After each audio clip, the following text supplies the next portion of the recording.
Shalom Abracha, que le bon Dieu vous protège, vous donne la santé, la joie, la prospérité ici. Be'ezat Hashem.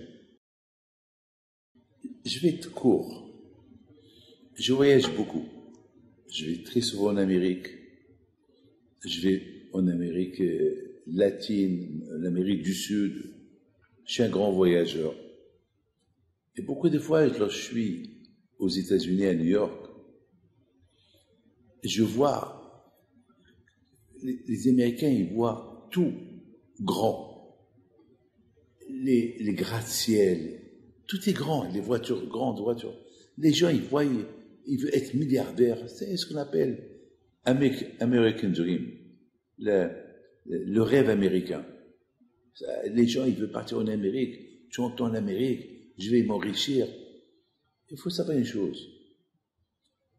Il ne faut pas se tromper. Ne croyez pas que l'Amérique, celui qui va en Amérique, il devient riche. Il y a même ceux qui sont partis en Amérique qui sont devenus pauvres. Ils ont tout perdu. Mais il y a ce mot-là qu'on entend souvent, le rêve américain. Le rêve américain. Aller à Miami, aller là, les gratte-ciel, les grosses voitures, la grosse richesse. Les Américains, ils voient tout en grand. Même les hamburgers, ils sont grands. J'ai vu un hamburger qu'il faut avoir, je sais pas comment ils font rentrer dans leur bouche ce hamburger. C'est un double hamburger, mais c'est la folie. Lorsque je l'ai vu, je dis, mais comment ils vont le manger? Et ils arrivent à le manger. Ils vont l'aplatir et ça va lui prendre 2 demi-heures pour le manger. Et tout est grand, tout est grand. Mes amis, je vous donne part d'honneur, même les steaks. Il y a les steaks, on les appelle les steaks Gan Eden, les steaks Sinaï, mais des steaks que j'ai jamais vus dans ma vie. Des steaks, vraiment, des steaks, je sais pas comment, je sais pas de quelle vache ils ont pris ces steaks. Je sais pas de quelle vache ils ont pris ces steaks. Et c'est des vaches de préhistoriques, je sais pas d'où ces steaks viennent. Des gros steaks, des larges de 3 kilos. Je sais pas comment ils font. C'est ce qu'on appelle le rêve américain. Mes amis, le rêve marocain. C'est quoi le rêve marocain? Ben, le rêve marocain, je vois les gens qui viennent pèleriner le Maroc. Ils vont pèleriner les tzadikim. Moi, j'apprends beaucoup des choses.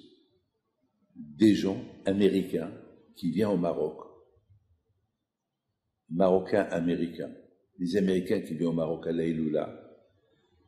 Ils restent bouche bée devant la tombe de Rabbi Himpito, ils lui disent, Rabbi David, mais je ne comprends pas. Le cimetière, il fait peur. Et ici, on n'a pas peur. Les gens crient, les gens chantent. On est entre les tombes. Et on dirait qu'on est entre des vivants, pas entre des morts. Je vois les gens qui prient. Et la joie, c'est... Quelle différence! On est déconnecté complètement de tout ce qui est grand.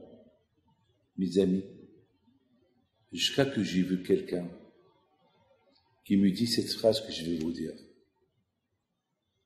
Je me sens tellement petit dans ce cimetière marocain, où là je sens qu'il y a le bon Dieu.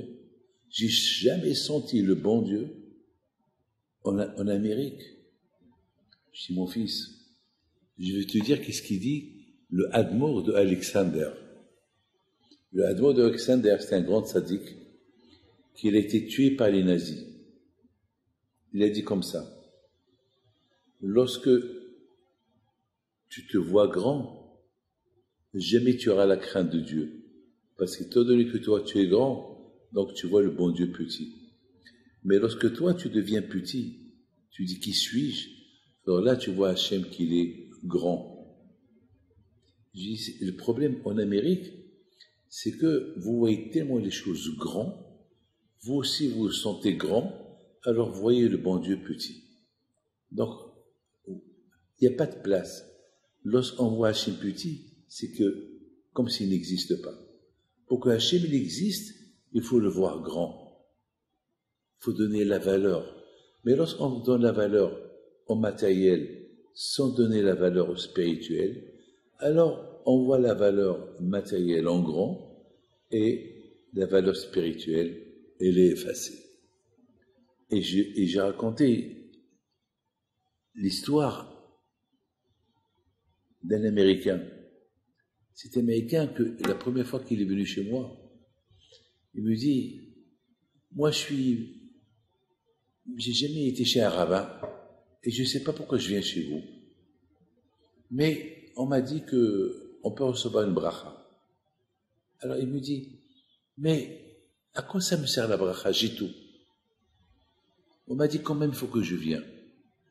Alors j'ai commencé à rigoler. Je lui ai dit, tu as tout et tu as rien. Il m'a dit, pardon? Je lui ai dit, tu as tout et tu as rien. Il me dit, qu'est-ce que cela veut dire? Je lui ai dit, parce que tout ce que tu as, c'est pas à toi. Demain, le bon Dieu peut te les prendre. Et tu n'as rien. Ça l'a choqué. Ne me dites pas qu'il ne connaît pas ce que je lui ai dit. Mais parfois, il faut un réveil. Parfois, il faut être capable de dire une phrase à quelqu'un qui a besoin d'écouter. Mes amis, pour sentir Hachem, il faut être petit. C'est la raison pourquoi la soukha, c'est le seul endroit où on se sent petit. Parce qu'on n'est pas chez nous à la maison. On est dans la rue, dans une cabane. Et dans cette cabane, il y a Hachem. C'est-à-dire que Hachem, il se trouve uniquement là où tu te sens petit. Là où tu sens que rien ne t'appartient. Là où tu sens que rien ne t'appartient, c'est là où Akadosh Baruch Hu, tu peux le sentir. Que le bon Dieu vous protège et vous donne la santé et la joie. Amen.